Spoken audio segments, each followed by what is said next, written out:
made of lilac dresses, and 2 of them for the end of June. One like a week later, and the other one the second week.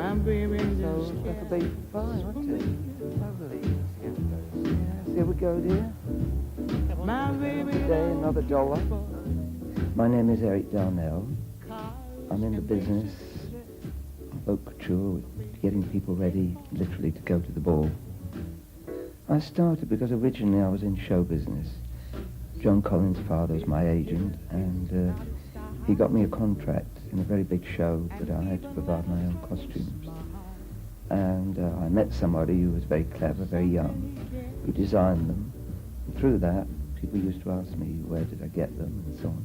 And eventually it ended up that I was in business with him.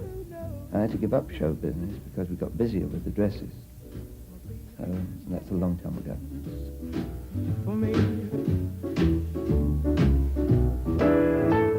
Well, I came here in 1959, November.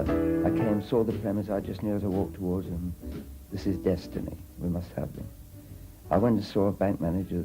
My bank manager was very helpful, but unfortunately we were still short. But we were making clothes at the time for the Beverly sisters, who were also friends of mine. And I register everything in my face. If I feel miserable, you see it. If I'm in a bad mood, you see it. And the Bevs came for a fitting about 11 o'clock at night. We were in Soho then. And they asked me what was the matter. And I said I'd seen some premises, which I would like. But we were short of money. And without consulting each other, they just harmonized the words, ask us. And then they did it again. I remember I cried a bit. I was so embarrassed. And I did ask them. And they said yes. Not only did they lend me the £1,000, they said they would have it back in dresses, spread over 4 years. The type of dresses we make are always for happy occasions, so therefore weddings, bar mitzvahs, Arab princesses, engagement parties, that type of thing, always very nice, happy occasions. Mainly evening clothes and cocktail wear. I would say not particularly, we don't specialise in day wear very much. We occasionally make day wear if we're asked for it, but it runs out too expensively, unfortunately. We had a 50% Arab clientele and a 50% Jewish clientele, but it's mainly English clients now. I mean, English Jewish clients. Arabs are not so thick on the ground as they were, unfortunately. That was a good time when they were here.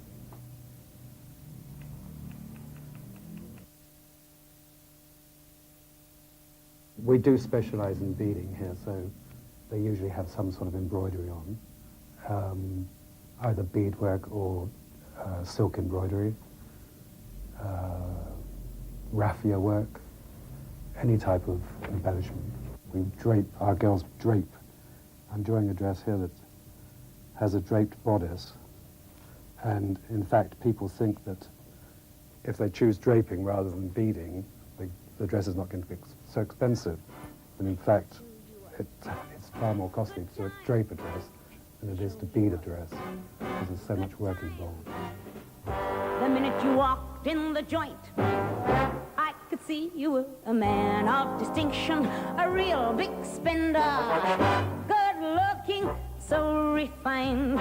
Say, wouldn't you like to know what's going on in my mind? So let me get right to the point. I don't pop my cork for every man I see.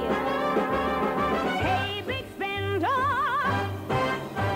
Hey, big spender. Hey, big spender. Spend a little time with me.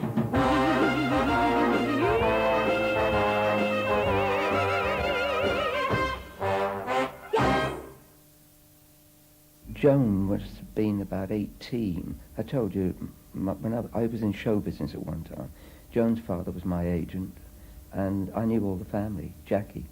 We made Jackie Collins' wedding dress, and we made a wedding dress once for Joan. She was supposed to get married to Warren Beatty, but it never happened. And the last time we made anything for her was for the gas advert, you know, you pick your finger and so on. And she is a remarkable woman. She's one of the few successful people that reminds you of the old days. Usually people who get on, they don't wish to be reminded when they lived in one room and all that sort of thing. Not that Joan did. These are some of the clothes that we make, but these are ready-made. These are not for clients. But clients have them special design. But Colin, can you show one? Show the red one, please. I didn't want to show the red one, actually. I want to show another one. It's red lace, spotted with diamante. Dress like this would be about 2,800. About 2,800? Yeah. This is lovely. It's a shame we haven't got a girl to show them, wearing them. But that took longer to make than, say, a dress with beading. You know, you have a dress with beading, everybody imagines it would take a long time. Not necessarily. But draping like this is all done by hand. This would be about 4,000. This is, again, hand-draped chiffon with embroidered bolero. Dress like that would be about £4,000. The sequins have been specially tinted to give them... Okay, stop.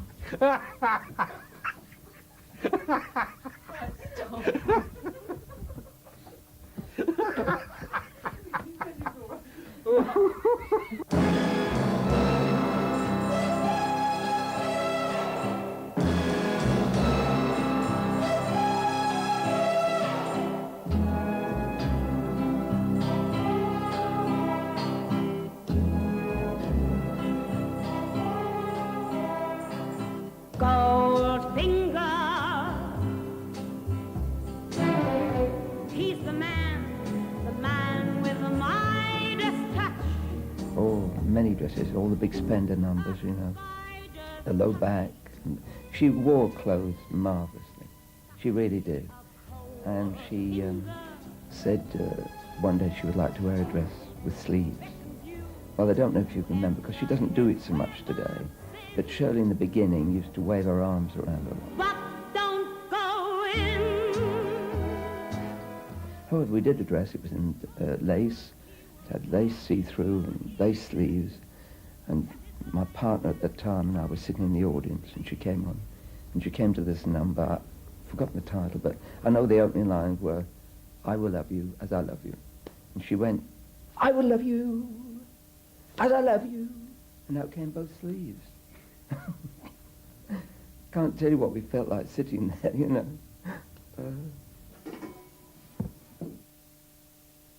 This one was a Mrs. Joseph, who had quite a good figure.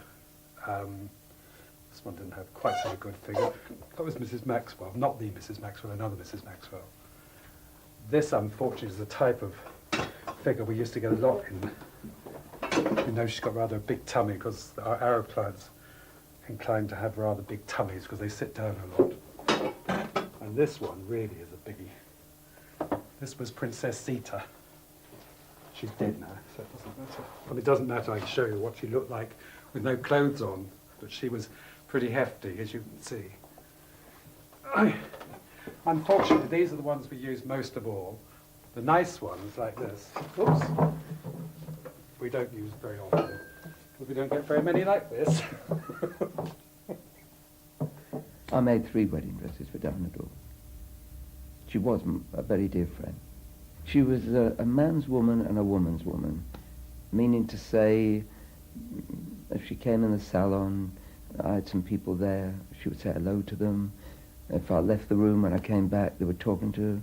Couldn't believe it. I'm talking about in the days when she was a big star.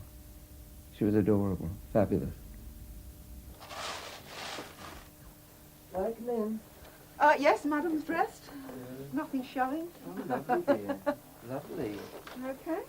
There's your pattern of your material, by the way. Mm-hmm. I'll show it to you.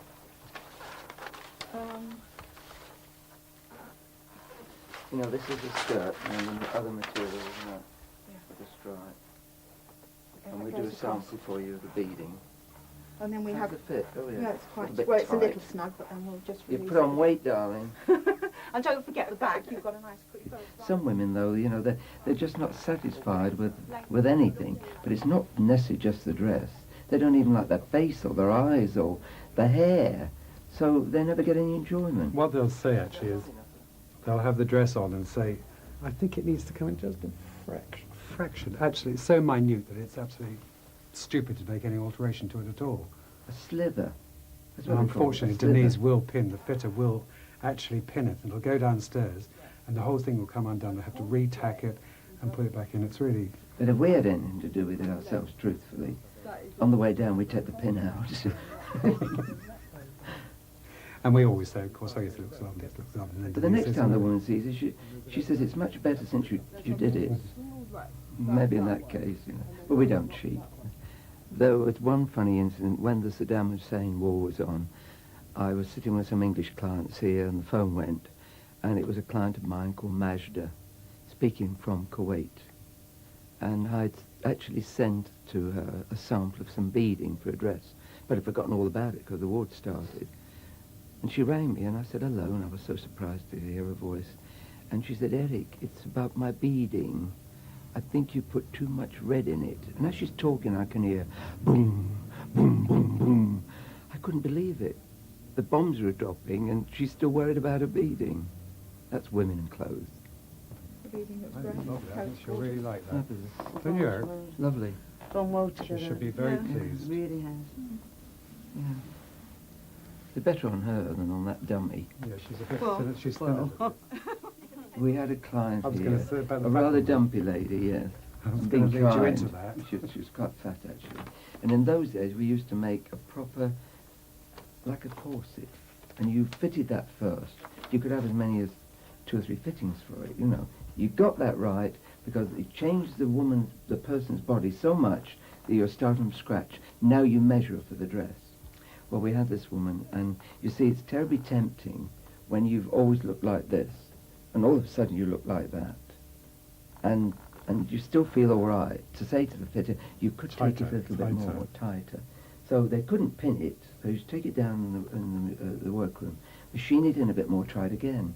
So it's still all right, try it again. But unfortunately, see, the flesh has to go somewhere. So the boobs would come up, and if not, you know, Lump of fat around bum, the you know, side. peculiar, very peculiar. Well, this woman kept on and on. I must say, I don't know where the flesh was going. She looked perfectly all right. An amazing transformation. But as I was holding the pins for Denise, the fitter, and I could hear this peculiar sound, and maybe the lights are going or something. I get.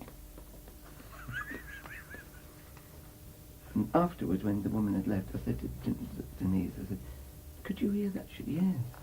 So what was it? She said, "It was her." I said, "Oh, never." Apparently, we caused an airlock. Well, the day of the function came, and she invited me. And I thought, oh my God, we're lined up there, you know. And all of a sudden, I thought I should just dry up completely. And all of a sudden, the master of ceremony said, "Mr. Eric Darnell." And I stepped forward, and I leaned over to her and to kiss her, and she muzzled off. And I thought, oh my God, I could have going quicker. She was like a train. Anyway, she lived. We don't put that sort of thing in dresses No, can't Those stand the days. noises. Those days are over, thank God. No, we don't want any more stories like that. We are like a family at Darnell. Everybody's been with me an awful long time, 30 years, 20 years, etc. And I feel not only we're like a family, but the parent is actually Darnell. I'm 72 years of age, and I don't have very much longer left on my lease of the premises where I am. 18 months. Please God, or inshallah, as the Arab people say, then I think I will have really had enough. It'll be sad, but I shall have to, I intend rather, to occupy myself by writing a book. I've tried to do it for years, but I will have to be retired. And please God, you're going to find me a nice ghostwriter. But I think I have a nice title.